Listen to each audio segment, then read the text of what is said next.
Welcome to this week's episode of the Sports Biz Report.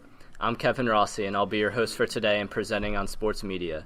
Joined today by my panel, Lindrit Skodra presenting on sports law, and Kevin Giordano presenting on sports marketing and business. Later in the show, we'll have a group conversation about the NBA playoffs regarding marketing, ticketing, and things like that. But first, we'll start with the roundup. In sports media this week, the Sports Emmys were held on Tuesday. NBC took home the most honors with 10. HBO Sports took home 6. NBC Sports takes home 4. Interestingly, ESPN found themselves behind those three with only 3 awards, tied with the MLB Network, TBS, and TNT. So with the amount of content that they produce, it's kind of surprising that they're in 4th. And Bill Simmons kind of disagreed with the whole voting process. He tweeted on Tuesday night, "Anyone who hates ESPN should go to the Sports Emmys. It's the one night that the industry can get back at us by not voting for anything that we do." So it's kind of true. Second, Carrie Underwood will be taking over for Faith Hill as the opener for Sunday Night Football. They're both pretty similar, I think. Carrie Underwood's just Faith Hill, but 15 years younger. Tim Tebow, of course, what's a sports show without Tim Tebow, is in the news because he's struggling to find a job in the NFL or the CFL or the AFL too, I guess. But some Philadelphia Soul will take him. Maybe. But there have been talks as him possibly joining the sports analyst ranks, which would be interesting because I'm sure ESPN and especially Fox Sports, who's 100 days out from launching, would definitely take a chance on him as a college football analyst.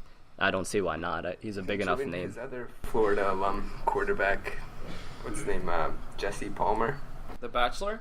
Yes. I really don't think that he has any credibility because he was never very good. Yeah, but he was good in college, so. This is true. Just like Jesse Palmer, because he was a backup in the NFL to Kerry Collins. So are you saying he has a better chance of becoming the next Bachelor? Maybe. Oh, hey, you never know. The possibilities are endless for Tebow. All right, so as I mentioned, Fox Sports 1 is 100 days till launch. So with NFL interest low, maybe they'll take a chance on Tebow. But they have also been acquiring talent. They got 2 anchors from TSN in Canada and also Carissa Thompson from ESPN. So they continue to bring in the big names in sports media. They just lost out on Bomani Jones today. So yeah, we'll see where that takes us in the last 100 days. And then finally, the New York Daily News was the latest newspaper to have some massive layoffs. Among the 15 or so reporters that were laid off was the legendary Dick Hoops Weiss. And that's a big blow to the college basketball industry. So now over to Lindrit Skodra with Sports Law. Jay-Z is in the sports law news again. It has been reported that Jay-Z wants to be involved in the marketing and branding of Seth Jones, the potential number 1 overall pick in the upcoming NHL draft. To be clear, this would only be a marketing arrangement. NHL agent Pat Brizin of CAA represents Jones and would be in charge of negotiating his contract. However, I think this could possibly be a huge move for not only Jay-Z but also Seth Jones because the possibilities of marketing with Jay-Z are endless. I think it would be interesting to see what any marketing agent would do with Seth Jones being the first African-American first overall pick in the NHL. I mean, I know NHL draft picks aren't necessarily the most marketable, right, especially out of all the drafts, but it'd be interesting to see what they could do. And that's something that the NHL really is hoping kind of gives them winning back a lot more of their fans, especially given the lockout. So I'm sure from an NHL perspective, they're really hoping that he takes strong hold and for sure is a number 1 overall pick. Right.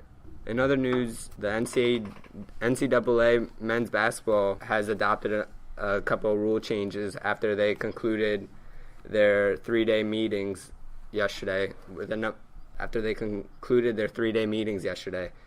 All 3 are similar to that the NBA enforces, being that the one is the opportunity to go to replay to check if it was a 2 or a 3-pointer in the last 4 minutes of regulation, and overtime. The other being the ability to change flagrant fouls to non-flagrant or flagrant to, and vice versa. And the last being the blocking and charging fouls distinction of when it is called a block and when it is a charge. Now over to Kevin Giordano. Thanks, Lindrit. So I'm Kevin Giordano, and I'll be talking about sports marketing, a little bit of sports business. Really picked two stories to talk about. First being Continental Tire's re-amping up, getting back involved in soccer. And they've just renewed their deal with Major League Soccer for a multi-year deal. And they've also added new upcoming, a deal with the U.S. Soccer Federation up in Chicago. And that's a multi-year deal as well. Both deals themselves were negotiated by Soccer United Marketing, which is the marketing arm of Major League Soccer. And both deals are expected to yield several $1 million annually, so definitely a big thing for soccer in the U.S. that Continental Tire's re-upped and also added a deal with U.S. Soccer Federation. The timing is key because, as we know, next summer, 2014, is the next World Cup. And of the 7 official sponsors of the World Cup, Continental Tires is one of them. So interesting seeing that Continental Tires is really trying to own this soccer space, especially as the sport of soccer has continued to grow. Many people a couple years ago knew that soccer was the fastest growing sport among the youth ranks, and a lot of people expected that to plateau, but it really hasn't. It's continuing to grow. So interesting note there. And then the second piece I wanted to talk about is the Indy 500 and their sponsorship negotiations ramping up. And it's really been a 2-year revised effort for Indianapolis Motor Speedway. And they've kind of revamped their whole sponsorship approach and how they reach out to third parties and also how they keep sponsors on board from year to year. So in this 2-year effort, they brought on 20 new sponsors, which has brought them increased revenue of about $3 million.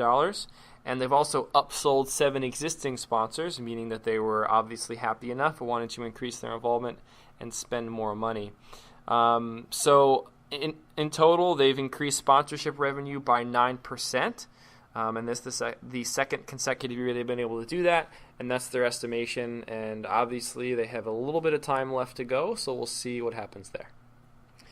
I do think the Indy 500 is very interesting because just in general to sports business, because many times we forget, especially in our region of the United States, we forget about how big auto racing is, but the Indy 500 really is one of those few races that bridges that gap. So I think it can attract a little bit of a different sponsorship base. So I guess we'll see once that literally rolls around. All right, so thanks, guys. We'll move to our group discussion portion now, where we'll talk a little NBA playoffs. So we're in the middle of the conference semis now. So we'll start it off real quick.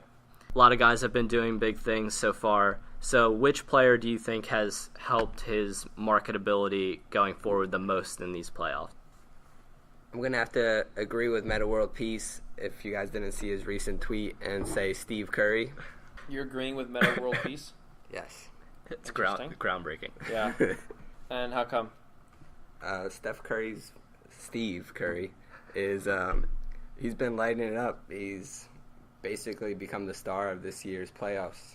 I don't think any one player in the playoffs has made such a big social media impression, at least. I mean, he's been just going off lately, and with efficiency too, which isn't really something that we're used to in the NBA.